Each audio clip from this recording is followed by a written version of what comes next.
여러분 이제 오늘이 벌써 11월 30일입니다. 네. 벌써 이제 내일이면 12월입니다.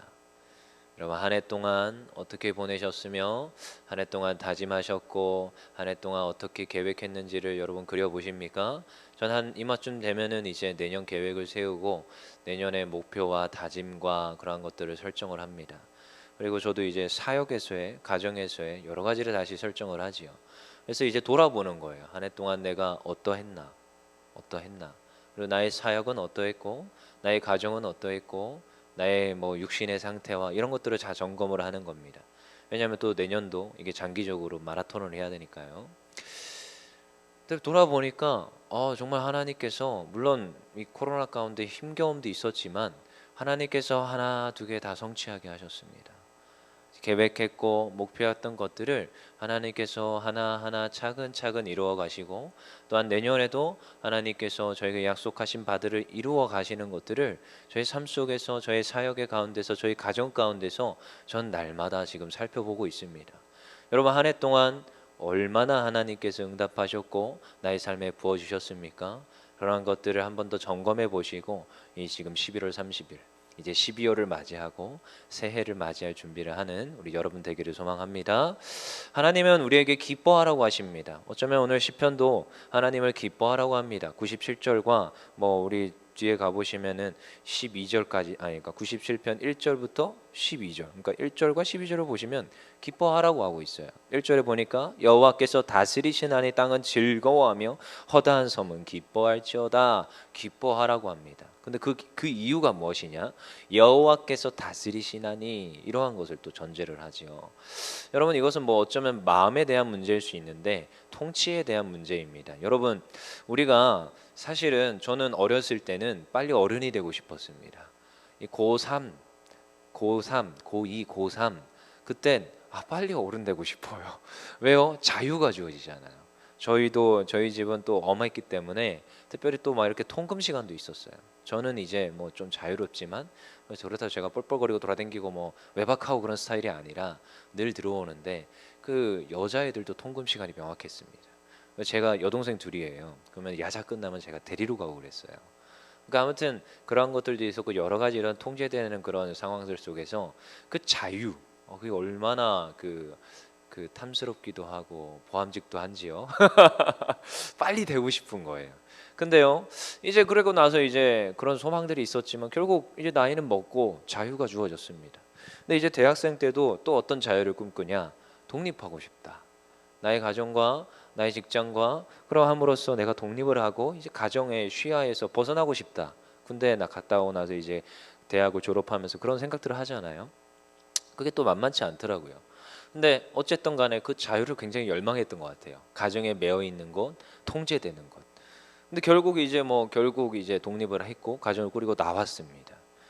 근데 이제 여기부터 문제입니다. 여러분 아시지요? 여기는 다 어른이 앉아 있으시니까요. 자유로울 줄 알았습니다. 그게 더 편할 줄 알았습니다, 여러분. 근데 안 그렇더라고요. 그 자유에 뒤따르는 가장에 대한 무게와 그 또한 찾아오는 그 속박들이 있다라는 것을, 책임과 속박. 오히려 대학생 때가, 오히려 고등학생 때가 더 자유롭습니다. 이상하죠. 여러분 근데 창세기를 보시면 창세기에 하나님께서 인간을 만드시고 좋았습니다. 굉장히 좋은 상태. 하지만 하나님께서 딱 하나만 먹지 마라. 그 대신 너가 모든 걸 가지고 모든 걸 먹고 모든 걸 다스리고, 그 동물들에게 이름을 지어줬습니다. 그러니까 모든 걸 다스리는 상태였어요. 근데 딱 하나만 먹지 말라는 거예요. 그러니까 사실은 내가 모든 걸 다스리는데 다스림을 당하는 지금 처지에 있는 거죠, 아담과 하와는. 근데 그때가 가장 좋았고 그때가 가장 아름다운 하나님께서 창조하신 기뻐하고 즐거운 상태입니다. 근데 인간이 죄를 지음으로 그 기뻐하는 상태가 깨어졌습니다. 하나님의 다스림이, 하나님께서 전적으로 다스리는 그 삶이 깨어졌습니다. 그것이 인간의 죄의 결과입니다. 그래서 오늘 이 지금 시편 97편 1절에서 말하는 여호와께서 다스리시니 기뻐하라, 이것은 여러분 정말로 그의 통치와 그의 안에 있을 때 기뻐할 수 있는 것입니다. 아까도 그 비유를 했지요. 내가 부모 안에 있을 때 내가 뭔가 구속당하고 있고 내가 뭔가 지금 내가 자유가 없는 것 같지만 그 구속 속에서 제가 자유로운 겁니다. 하나님 안에 있을 때, 하나님 묶여 있을 때 내가 그 가운데서 오히려 더 자유로운 것입니다. 왜냐? 그분이 나의 아버지가 되시고 그분이 나의 부모가 되시기 때문에 나를 안전하게 보호하시며 내가 할 수 있는 모든 것을 지원해주고 나를 지금도 위하여서 날마다 애써주시는 거라는 거예요. 그래서 여호와의 다스림이 있는 삶은 기뻐하는 삶, 자유가 있고 즐거워하는 삶이 될 수밖에 없습니다. 그러고 나서 이제 2절에 그렇게 말하죠. 구름과 흑암이 그를 둘렀고 그 여호와 하나님께서는 무엇이냐? 구름과 흑암 가운데 계신 분입니다. 여러분 출애굽 그 가정 가운데 광야에서 여호와 하나님이 무엇을 임하셨습니까? 불기둥으로, 구름 기둥으로. 근데요, 그 낮에 구름 기둥으로 임했다는 건 엄청난 기적입니다. 40년 광야 생활 동안 하나님께서 불기둥과 구름 기둥으로, 특히 지금 그 사막 가운데서 구름 기둥이 말이 됩니까, 여러분? 그 지금 습기 하나 없는 곳에 구름 기둥, 그러니까 구름 기둥이 쫙 깔리면 그 아래는 그늘이 되는 거예요. 그 그늘 가운데서 그 사람들이 얼마나 시원하게 잘 걸어갈 수 있겠습니까? 그러니까 여호와의 임재, 그리고 이제 모세가 회막에 들어가면 그 가운데 무엇이 임하느냐? 구름이 쫙 임합니다. 안개처럼. 그러면은 여호와 하나님의 임재하셨구나. 그래서 굉장히 여호와 하나님은 이 구름과 함께 안개와 함께 이렇게 임하시는 것을 구약에서는 자주 설명하고 있어요. 그래서 구름과 흑암이 그를 둘렀고, 이 흑암은 나쁜 의미가 아니라 구름 아래 있는 흑암을 말하는 거예요. 그러니까 그 광야 시절의 그 흑암. 그리고 그분은 어떤 분이냐? 의와 공평. 그래서 구약에서 흐르는 여호와 하나님의 속성입니다. 미시파트 제데카. 이 지금 의와 공평을 계속 얘기를 합니다. 왜냐? 이 다스리는 거에서 정말로 중요한 것은 편파적이면 안 됩니다. 편먹고 한쪽의 편을 들어주면 안 된다는 거예요. 여러분 우리는 뭐 요즘 뭐 그런 게 느끼는지 모르겠지만 옛날에는 특히 옛날 완전 조선시대나 우리가 역사적으로 보면 굉장히 편파적입니다. 힘 있는 자들의 편에 서는 왕들, 힘 있는 자들의 편에 서는 재판관들. 근데 여호와 하나님이 다스리시면 의와 공평으로 통치하신다는 거예요.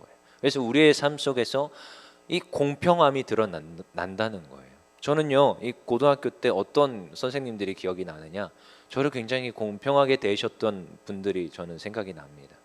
그러니까 뭐 제가 공부를 못하진 않았지만 그냥 비교하지 않고 그냥 오로지 그냥 학생으로서 보살펴 주시고 진학에 대해서 걱정해 주시고 여러 가지를 이렇게 지원해 줬던 그런 정말 그 마음씨 따뜻한 그런 그 선생님들이 아직도 생각나요.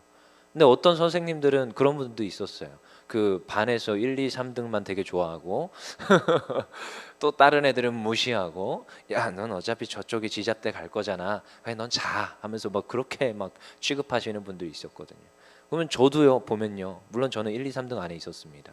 근데 저도요 보면요 굉장히 좀 그런 거예요. 그러니까 어떤 분이 더 좋은 선생님으로 기억하느냐, 공평하게 항상 이렇게 사랑해 주시고 오히려 매를 드시면서 야, 네가 정말로 지금 이때 공부하지 않으면 너의 인생이 망가진다 그러면서 애써서 훈육하셨던 그런 선생님들이 아직도 기억이 나요. 아직도. 그러니까 우리가 그런 걸 생각하지 않습니까? 이 의와 공평을 이루시는, 그 다음에 3절부터 5절까지 보면 불, 뭐 번개, 땅이 흔들리고 뭐 산, 뭐 이런 의미들이 나오는데요. 그것들은 다 무엇이냐? 우상을, 다른 신들을 지칭합니다. 근데 여러분 사실 신은 우리는 유일신입니다. 여호와 하나님만이 신인데 그 나머지는 다 그냥 신이 아니라 인간이 조각한 거예요. 왜요? 인간의 편에선 그게 두렵거든요. 불이 얼마나 무섭습니까? 불은 정말 무서운 겁니다. 그리고 번개 얼마나 무섭습니까? 그리고 저기 뭐 산, 뭐 신령한 것, 아무튼 되게 이렇게 커 보이고 되게 멋있어 보이고 이런 것들, 그 자연의 경관에서 사람들은 압도된다고 하죠. 여러분 나이아가라 폭포, 아무튼 그런 것들을 보면은 와, 그 사람들이 그 자연에 압도된다고 합니다. 거기 가면 저음이 막 그 폭포가 확 쏟아지는데 거기 가면 사람들이 그 엄청난 저음 우웅 하는데 사람이 압도가 된대요. 그러니까 그런 걸 보면서 신을 자꾸 떠올리는 거예요, 사람들이. 왜요? 두려우니까, 무서우니까, 나보다 더 대단한 그런 존재들.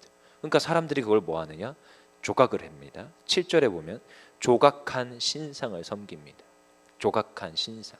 그게 인간들의 속성이라는 거예요.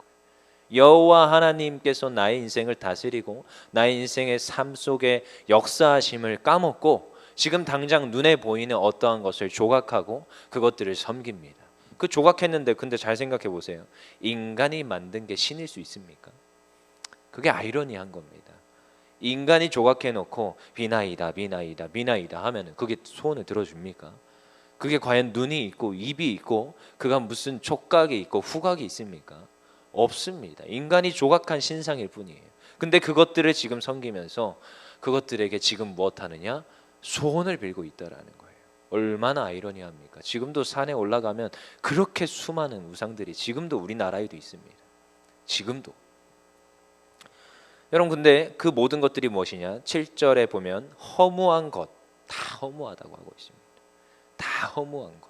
어차피 시간이 지나면 다 썩어 문드러지고 사라질 것들. 근데 그것들을 지금 섬깁니다. 여러분 사실 우상에는 여러 가지 종류가 있을 수 있습니다. 제가 옛날에 그 우상 시리즈 설교를 했던 기억이 있는데요. 우상 시리즈 뭐 하면서도 이제 저도 많이 이제 저도 준비하면서 여러 가지 생각을 했었는데 나중에 한번 할까 생각 중이에요. 준비를 다시 해서 그때와 지금 또 다르거든요.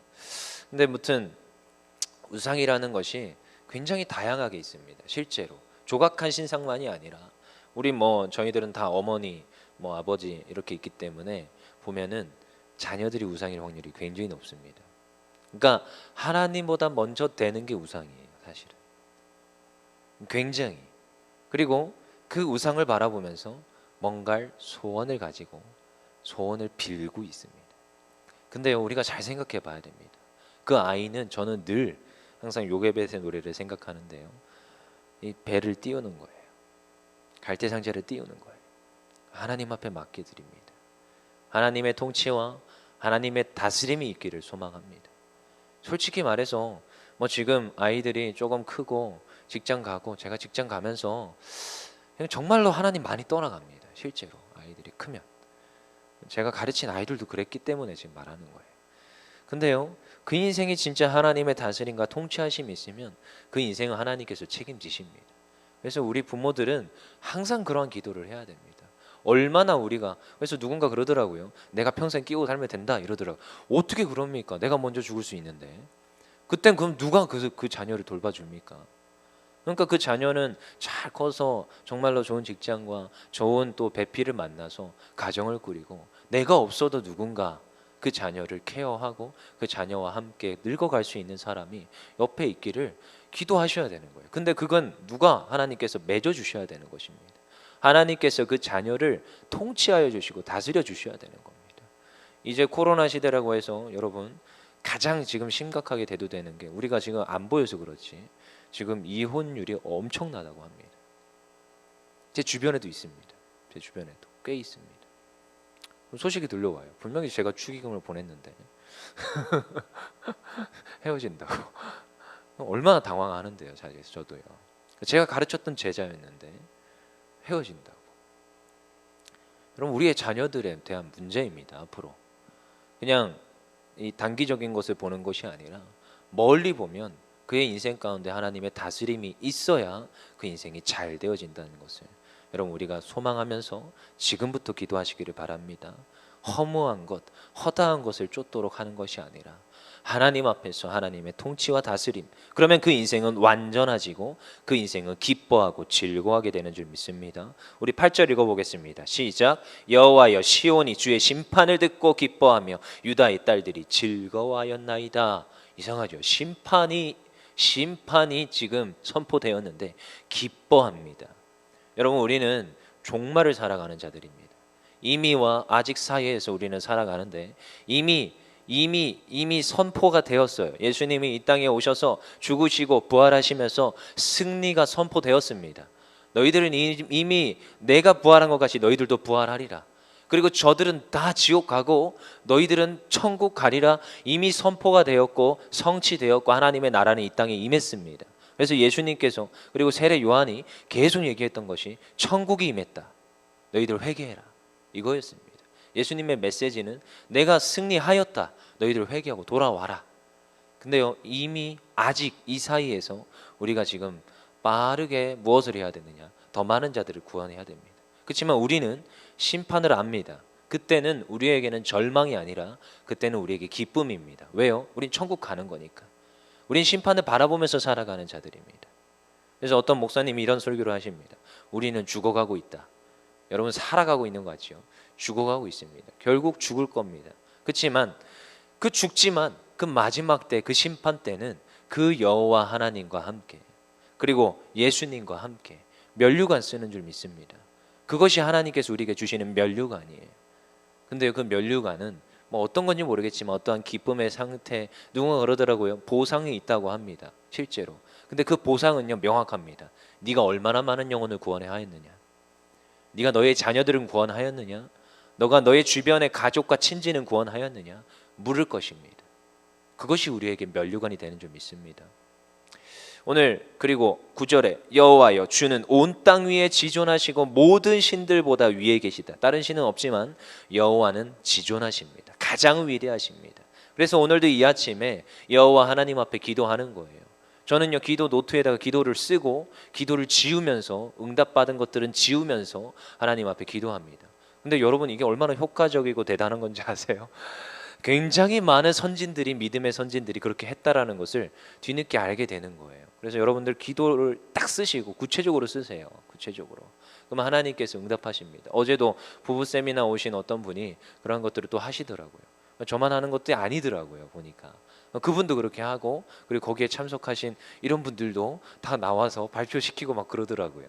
근데 뭐 거기서 들어보니까 누군가는 30평 아파트로 이사를 하고 싶습니다. 뭐 이런 기도 제목도 있더라고요.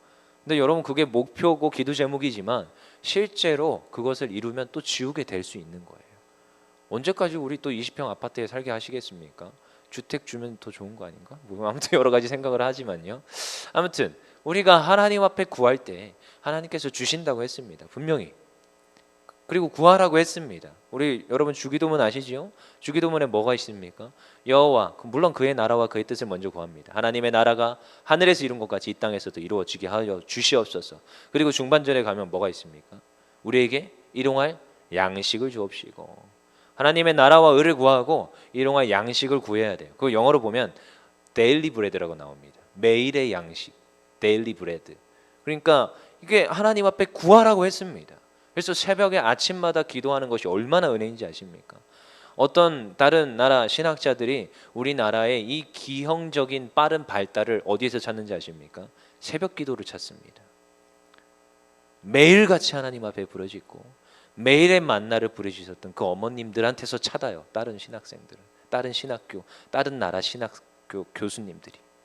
여러분 그래서 이 아침에 우리가 기도하면 하나님께서 살아 역사하시고 응답하시는 줄 믿습니다. 우리 11절 12절 우리 한번 읽고 마치겠습니다. 11절 12절입니다. 같이 읽겠습니다. 시작.